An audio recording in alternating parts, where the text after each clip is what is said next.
Halo, pendengar Headline. Selamat malam.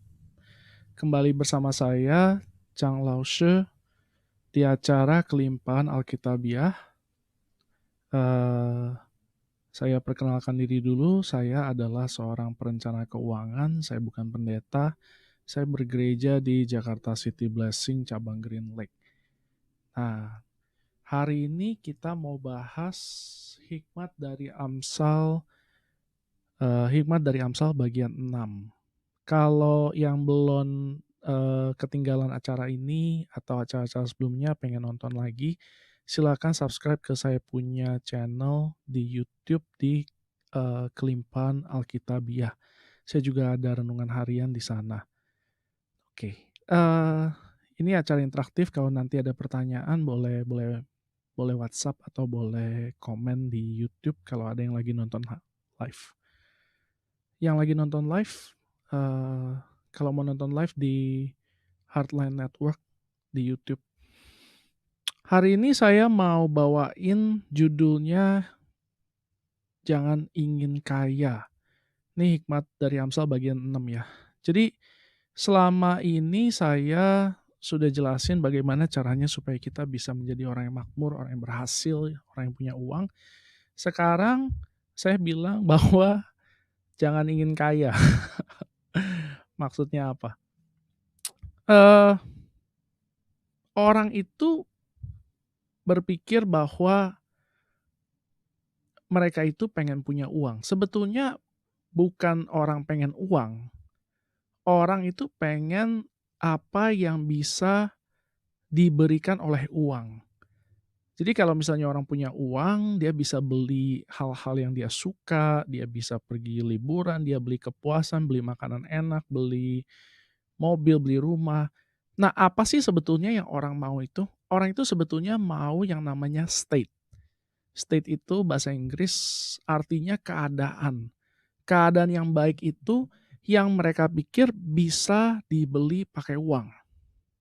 Jadi seringkali kita berpikir gini nih, oh kalau nanti saya udah lebih kaya, saya bisa beli ini, saya bisa beli itu, oh saya pasti bahagia.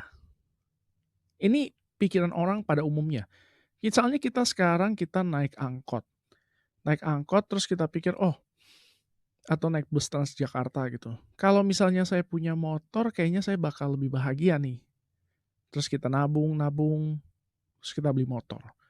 Pas kita punya motor, kita pikir, oh iya, motor nih kalau panas kepanasan, hujan kehujanan. Saya mau menabung lah, beli mobil lah. Jadi, oke, saya nabung buat beli mobil. Begitu mobil kebeli, harusnya sih bahagia nih, tapi ternyata enggak juga. Kenapa? Oh ternyata ada mobil lebih bagus, saya belum bisa beli nih. Nah ini seterusnya begini, kenapa? Karena manusia nggak ada puasnya. Tapi apa yang orang pengenin tuh sebetulnya ada suatu keadaan state itu tuh. Yang orang pikir kalau orang punya duit mereka bisa beli pakai itu. Nah, tapi Amsal itu kasih satu nasihat yang luar biasa bagus. Kita buka di Amsal 23 ayat 4 sampai 5. Amsal 23 ayat 4 sampai 5. Saya bacakan. Jangan bersusah payah untuk menjadi kaya, tinggalkan niatmu ini. Kalau engkau mengamat-ngamatinya, lenyaplah ia, karena tiba-tiba ia bersayap lalu terbang ke angkasa seperti Raja Wali. Saya ulang nih ya, yang bagian 4, ayat 4-nya. Jangan bersusah payah untuk menjadi kaya, tinggalkanlah niatmu ini. Kata kunci yang kita perlu garis bawahi di sini adalah bersusah payah. Orang itu berpikir bahwa karena duit itu sangat penting untuk bisa beli hal-hal yang bisa bikin dia senang, bahagia, puas segala macam, orang berusaha dengan keras. Orang berusaha dengan keras untuk menjadi kaya. Dia usaha nih. Dia pikir oke lah, saya namanya orang kerja gitu ya, orang kerja makin bagus, nanti dia naik jabatan, jabatannya makin tinggi, gajinya makin gede, dan seterusnya. Nah, apa yang sebetulnya dilakukan orang ini adalah menukar apa yang dia miliki dengan uang. Salah nggak sih sebetulnya kita kerja buat uang? Nanti kita bahas yang itu. Jadi orang itu biasanya begini nih, oke saya kerja nih, saya dapetin duit, saya dapat duit, habis itu saya kerja lagi lebih keras, supaya saya naik jabatan, atau bisnis saya lebih bagus, atau apapun yang menghasilkan uang lah. Misalnya pulang kerja, dia pulang ke rumah, terus dia cari usaha lagi apa segala macem, dia dapat duit lebih banyak, terus dia pakai duitnya buat beli beli beli hal-hal yang dia mau, terus oke gue udah seneng nih. Tapi masalahnya begini, pertama itu orang tukar yang namanya waktu. Kalau waktu nggak cukup, kalau misalnya orang kalau misalnya orang, eee, kalau misalnya orang merasa bahwa waktu dia udah kasih terlalu banyak, dia udah capek, terus dia punya tanda kutip "cita-cita" belum tercapai juga, apa yang orang bakal lakukan adalah dia bakal menjual prinsip.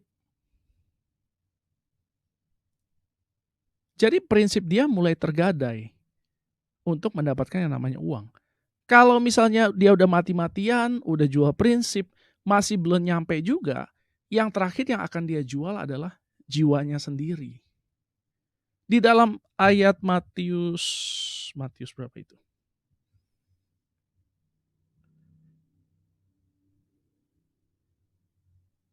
Matius 16 ayat 26 dikatakan bahwa, "Apa gunanya seorang memperoleh seluruh dunia tetapi kehilangan nyawanya?" Jadi pertama-tama adalah dia tukar waktu. Habis dia tukar waktu, dia tukar prinsip. Setelah dia tukar prinsip, dia tukar nyawanya sendiri buat dapat yang namanya duit. Begitu nyawa dia udah kasih, dia sudah nggak bisa lagi menikmati apapun yang uang itu bisa beli. Jadi ini adalah tindakan yang sia-sia dan bodoh. Tapi banyak orang nggak sadar dan banyak orang lakukan ini. Kenapa? Karena mereka berpikir uang itu adalah segala-galanya. Oke, ada orang bilang lah, "Oh, duit bukan segala-galanya, tapi bisa membeli segala-segalanya." Oke, segala-segalanya butuh uang, benar, saya setuju. Tetapi jangan sampai mengorbankan terlalu banyak. Kenapa? Karena manusia itu bukan diciptakan untuk mencari uang. Kita harus ingat bahwa kita ini bukan milik kita sendiri. Setelah kita percaya Yesus, kita ini sudah ditebus, sudah dibeli harganya lunas dengan darah Yesus. Artinya kita bukan lagi milik kita sendiri, kita ini adalah miliknya Allah. Nah, kalau begitu harusnya hidup itu kita pakai buat apa? Kita pakai untuk melakukan kehendak Allah. Jadi hidup kita harusnya adalah mencari kehendak Allah dan melakukannya. Hidup kita harusnya adalah untuk Tuhan. Apakah Tuhan nggak mau kita kerja? Tuhan mau kita kerja. Pasti dong, kan firman bilang kan, siapa nggak kerja jangan makan. Betul, tapi kita bukan hidup untuk kerja. Kita bukan hidup untuk cari uang. Kita bukan hidup cuma sekedar untuk mencari nafkah. Kita hidup itu untuk menggenapi panggilan Allah di dalam hidup kita. Nah, kenapa orang mau mengorbankan dirinya untuk dapat uang? Karena dia merasa bahwa uang itu nilainya lebih tinggi daripada dirinya sendiri. Ketika kita menukar prinsip kita untuk uang, berarti kita merasa bahwa prinsip kita nilainya sudah kalah dari uang. Dan ketika kita mengorbankan nyawa kita atau jiwa kita untuk uang, berarti nyawa kita kita anggap lebih rendah harganya daripada uang. Nah, ini yang tidak dikehendaki oleh penulis Amsal.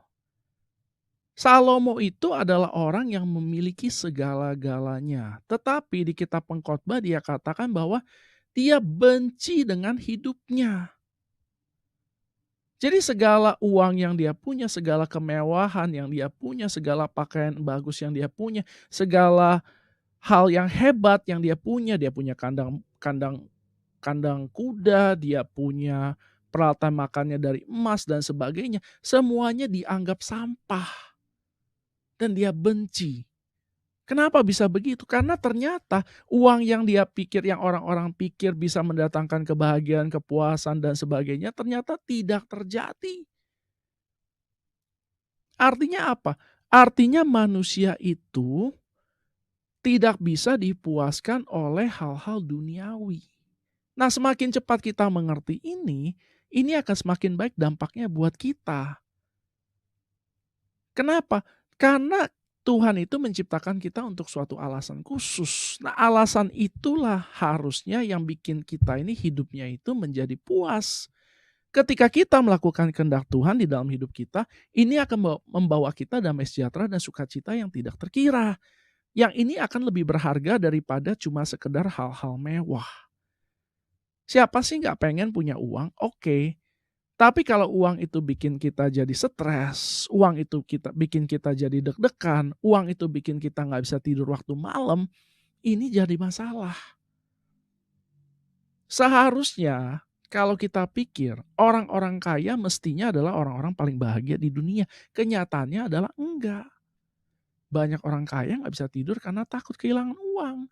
Selama pandemi ini banyak perusahaan sahamnya turun begitu banyak. Orang-orang yang punya perusahaan yang sahamnya turun banyak mungkin stres. Kalau mereka hanya menggantungkan diri pada uang. Nah, kita sebagai orang-orang Kristen, orang-orang yang punya Yesus, kita punya sesuatu yang jauh lebih kuat daripada uang. Nggak lain dan nggak bukan adalah Yesus sendiri. Nah, ketika kita mau meninggikan uang, artinya waktu kita melanggar prinsip kita bahkan memberikan jiwa kita untuk mencari uang, sebetulnya yang menjadi masalah paling besar adalah berarti kita ini cinta uang. Yang dimaksud oleh penulis Amsal itu adalah jangan mencintai uang, jangan ingin kaya, maksudnya adalah jangan mencintai uang. Uang itu bukan sesuatu yang harus kita cintai. Jangan jadikan uang itu sebagai tuan di dalam hidup kita.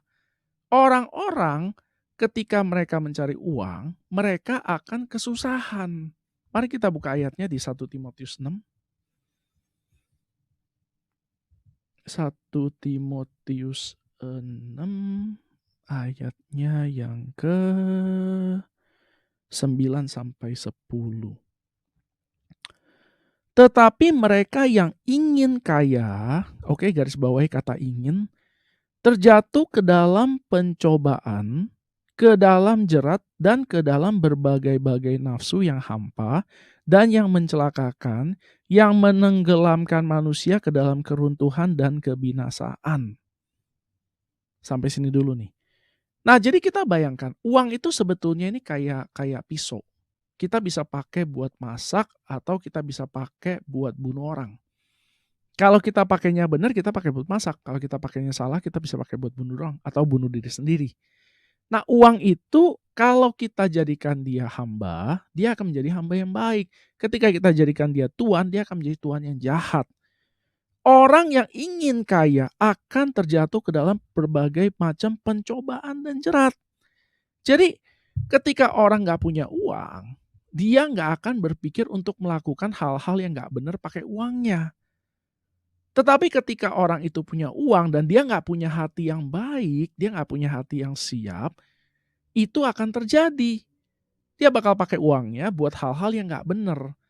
Sebaliknya ketika hati kita sudah siap, ketika hati kita sudah benar, uang itu turun, kita akan melakukan hal yang baik dengan uang itu.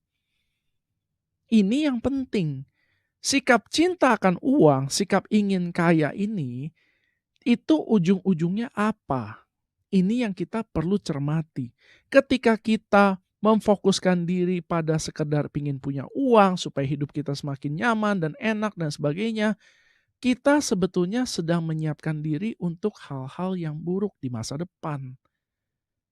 Kenapa? Karena dengan begitu kita sedang membuat uang itu sebagai tuan. Tetapi ketika kita memiliki uang dan kita berpikir bahwa oh uang ini kita mau pakai untuk kerajaan Allah, ini adalah sikap yang benar. Ini adalah sikap yang benar. Tuhan itu mau supaya kita menjadikan uang itu sebagai hamba. Hamba untuk apa? Hamba untuk melayani Allah. Kita adalah manusia yang diciptakan untuk melayani Allah. Artinya segala sesuatu yang kita miliki pun harusnya dipakai untuk melayani Allah. Tetapi ketika kita menjadikan uang itu sebagai dasar dari hidup kita, sebagai tujuan kita, maka hidup kita akan kacau.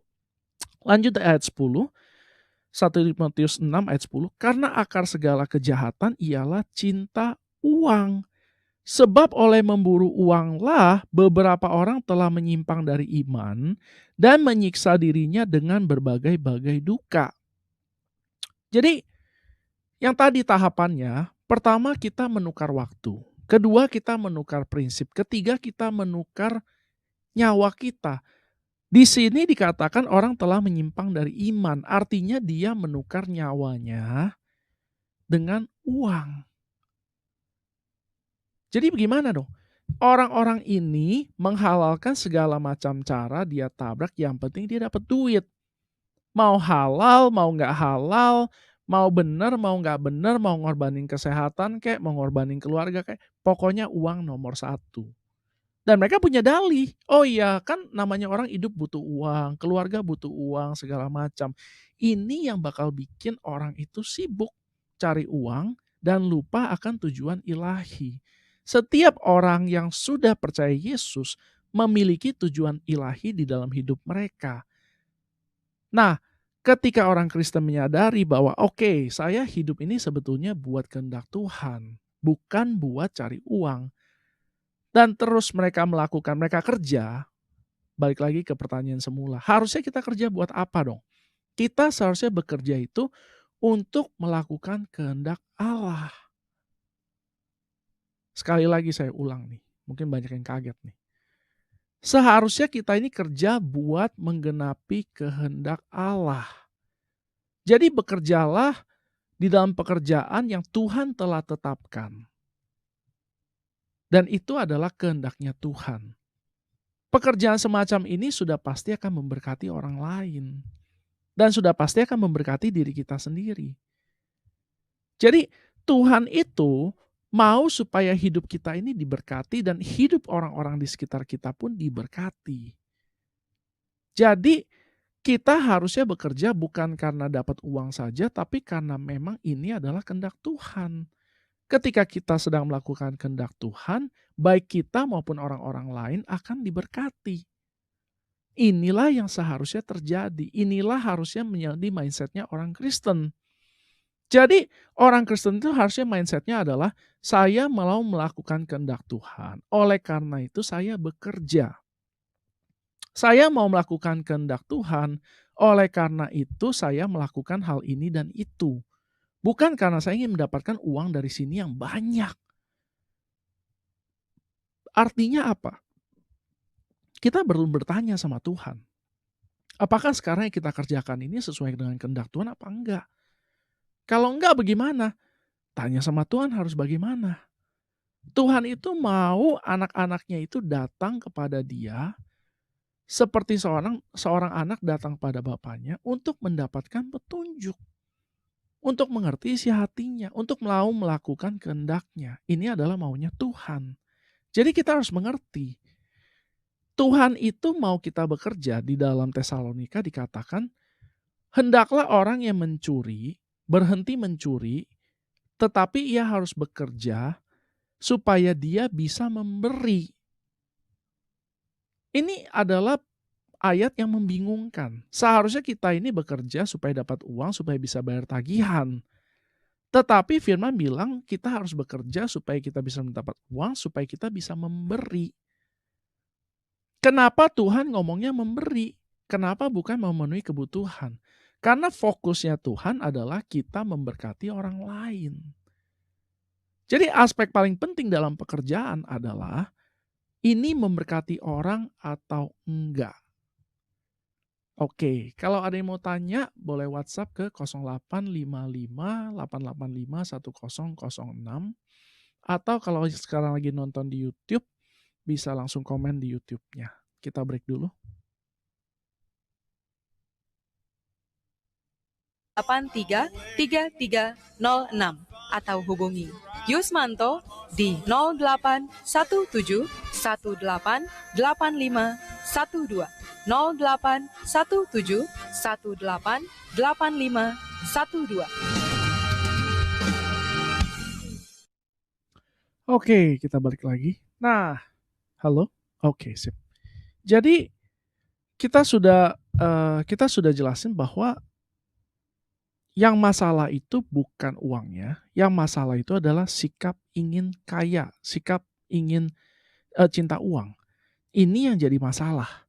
Ada satu tokoh di dalam Alkitab, dia itu cinta uang sehingga membawa kebinasaan kepada dia.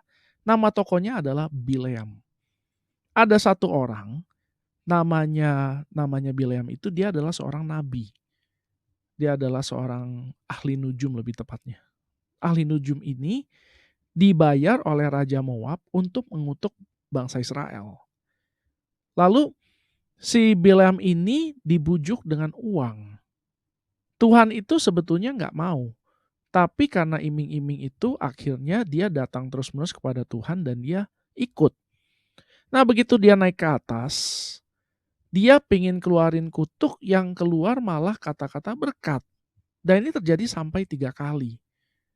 Lalu setelah itu akhirnya di ayat 25, di Ulangan 25 dikatakan di ayat 1.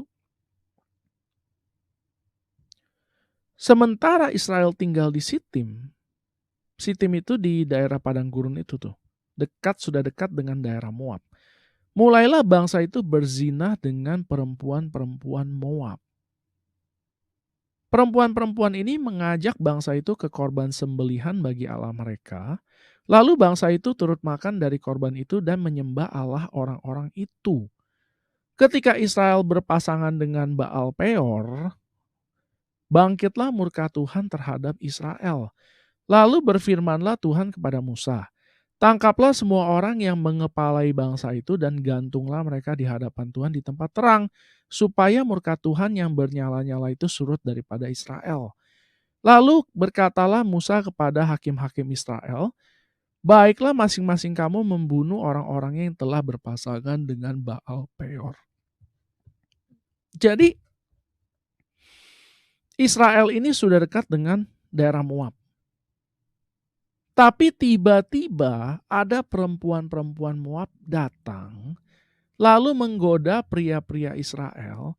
Lalu pria-pria Israel ini dibawa ke tempat penyembahannya orang-orang Moab ini.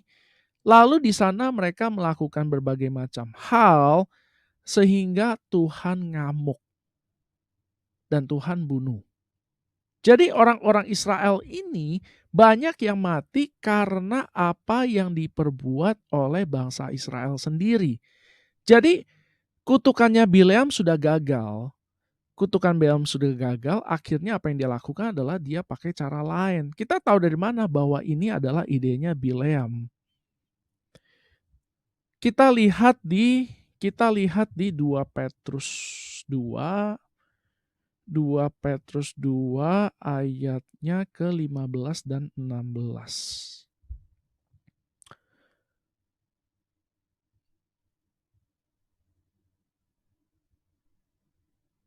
Oleh karena mereka telah meninggalkan jalan yang benar, maka tersesatlah mereka lalu mengikuti jalan Bileam anak Beor, yang suka menerima upah untuk perbuatan-perbuatan yang jahat. Jadi ini adalah idenya Bileam.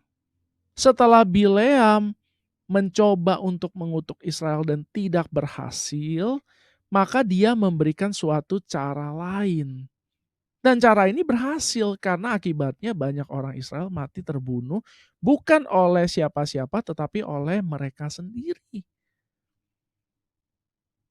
Jadi kita harus ngerti, kenapa si Bileam itu bisa melakukan hal semacam itu? Karena dia dijanjikan upah yang besar.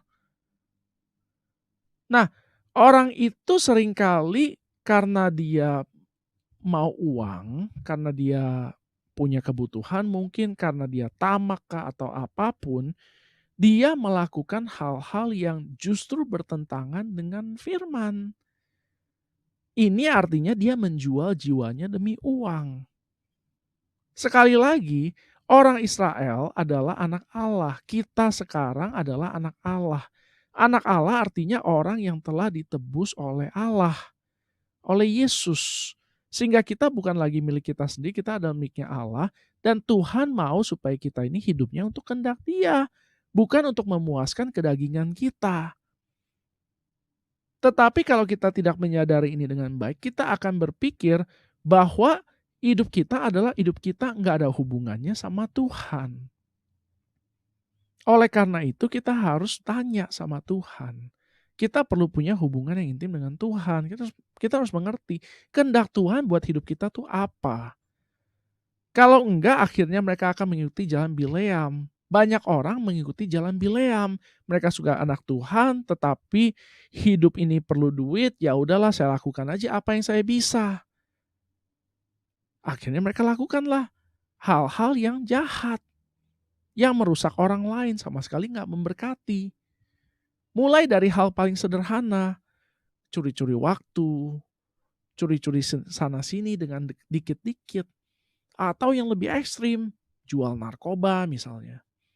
Oh tapi saya nggak melakukan hal-hal jahat semacam itu, saya nggak jual narkoba, saya cuman korupsi sedikit, korupsi sana, segala macam. Ingat kita adalah anak Tuhan. Kita ini sudah dibeli, sudah lunas harganya sehingga kita hanya boleh, tanda kutip, melakukan kehendak Tuhan. Artinya apa? Artinya kita harus memprioritaskan Tuhan di atas keinginan dan kepentingan kita sendiri. Jangan ingin kaya itu berbicara mengenai ketuanan sesuatu. Apa yang sebenarnya ada di dalam isi hati kita? Apakah kita mau Tuhan sebagai raja di dalam hidup kita, atau kita mau dunia? Apakah salah saya punya hobi? Apa salah nggak sih kita punya hobi-hobi yang pakai uang banyak? Masalahnya bukan di sana. Masalahnya apa yang memerintah hati kita. Dari mana kita bisa tahu? Gampang. Kalau kita mau sesuatu, pertama kali kita punya uang, kita pengen sesuatu, apakah sesuatu itu? Apakah sesuatu itu berhubungan dengan kehendak Allah atau berhubungan dengan kedagingan kita? Sederhana. Ketika kita kepikiran pertama kali bahwa, oh saya mau hal-hal duniawi, mungkin itu suatu pertanda bahwa kita ini mengutamakan hal-hal duniawi. Tetapi kalau pertama kali kita berpikir, oh uang ini bisa pakai untuk kerajaan Allah, maka hati kita sudah benar di hadapan Allah. Bukan berarti kita nggak boleh punya keinginan duniawi gitu. Maksudnya boleh nggak kita mau punya rumah lebih besar, mobil lebih bagus, jalan-jalan. Nggak ada yang salah sama semua itu. Tetapi itu semuanya nomor sekian setelah kehendak Tuhan. Kita terima duit, oke kita tanya Tuhan ini duit mau diapain? Jangan kita segera memutuskan sesuatu. Hal-hal yang kecil yang kita lakukan dengan uang kita, sama aja ini membuktikan hati kita ini sebenarnya apa isinya. Seringkali orang pikir yang hitung itu adalah uang-uang besar. Enggak. Kesetiaan orang itu dimulainya dari hal yang kecil. Artinya hal kecil kita lihat bagaimana kita membelanjakan uang, di sana kita bisa kelihatan kita ini hatinya sebenarnya isinya apa. Ketika orang dipercayakan uang yang begitu besar, isi hati yang di dalamnya itu akan keluar. Apa yang sebetulnya orang ini punya di dalam hatinya akan keluar. Misalnya ada orang dia jahat. Misalnya dia mau lakukan hal-hal yang gak benar. Selama ini gak punya uang. Tiba-tiba dia punya uang banyak. Dia sudah punya fasilitas untuk melakukan sesuatu yang gak benar. Nah Tuhan gak mau mencelakakan kita. Tuhan mau supaya kita ini sudah punya kesanggupan untuk mengelola uang secara benar, barulah Dia memberkati kita. Sekali lagi, Tuhan itu mau kita punya hati yang benar dulu, barulah berkat itu ada pada kita. Pisau itu mesti punya gagang. Kalau misalnya pisau itu nggak punya gagang, percuma. Nanti dipegang, tangan bisa luka. Uang itu sama, kalau kita nggak punya pengendalian diri, kita nggak mengerti bagaimana caranya mengendalikan uang, uang akan mengendalikan kita dan merusak hidup kita. Orang yang rusak hidupnya adalah orang yang cintakan uang. Jadi ketika kita cinta sama uang, kita ini sedang merusak hidup kita sendiri. Mulainya dari itu. Pertama kita tukar waktu, kedua kita tukar prinsip, ketiga kita tukar nyawa. Jadi jangan tukar apapun. Saya bukan bilang bahwa kita jangan bekerja, enggak. Kita bekerja sewajar mungkin. Kita bekerja sewajar mungkin. Artinya kalau kita punya keluarga di rumah, jangan fokuskan kita punya pekerjaan dan keluarga kita ditinggal. Ini perlu balance. Kalau misalnya kita butuh uang lebih banyak, kita berdoa. Kita berdoa, kita kerja lebih rajin, kita minta hikmat bagaimana caranya dengan waktu yang ada, kita bisa lakukan hal lebih banyak supaya kita bisa dipromosi. Nah, sebetulnya di dalam Alkitab itu orang-orang dianjurkan untuk menjadi pengusaha. Tapi kalau Anda orang kerja nggak ada masalah. Saya cuma bilang saja bahwa di dalam Alkitab kita dianjurkan untuk menjadi pengusaha. Jadi ada perumpamaan di mana Tuhan memberikan 3 hambanya uang untuk mereka usahakan. Ada yang diberi 5, ada yang diberi 2, dan ada yang diberi 1. Nah, Tuhan itu mau kita ini menjadi pengusaha. Kalau kita bukan pengusaha nggak ada masalah, jangan tertuduh. Jangan tertuduh. Tapi Tuhan ini mau kita ini menjadi orang-orang yang menciptakan kekayaan. Kekayaan itu adalah sesuatu yang harus kita ciptakan, bukan sesuatu yang kita terima. Tuhan mau kita menciptakan kekayaan. Nah, kapan kita terima kekayaan itu? Kapan itu bisa? Setelah hati kita siap. Setelah kita menjadi pribadi yang matang. Anak saya umurnya 19 bulan. Kalau misalnya dia bisa minta motor, saya nggak akan kasih. Kenapa? Karena dia belum bisa mengelolanya, belum bisa handle, belum bisa pakai dengan baik. Kalau saya kasih, saya bodoh. Tapi kalau dia minta mainan, saya kasih. Nah, artinya apa? Sesuai dengan kesanggupan kita, Tuhan akan memberkati kita. Nanti kita akan bahas lebih banyak, kita mau break dulu. Kalau ada yang mau tanya, mau komen, silakan WhatsApp ke 0855. Yesus sanggup pulihkan hidupku. Oke, nah ini kita lihat satu ayat dulu nih ya. Matius 25 ayat 14-15. Sebab hal kerajaan sorga sama seperti seorang yang mau bepergian ke luar negeri, yang memanggil hamba-hambanya dan mempercayakan hartanya kepada mereka. Yang seorang diberikannya 5 talenta, yang seorang lagi 2, dan yang seorang lagi 1. Menurut kesanggupannya. Masing-masing menurut kesanggupannya. Garis bawahi kata kesanggupannya. Jadi, apa sih yang sebenarnya harus kita lakukan? Begini, uang itu bukan sesuatu yang kita kejar. Banyak orang bikin salah di sini.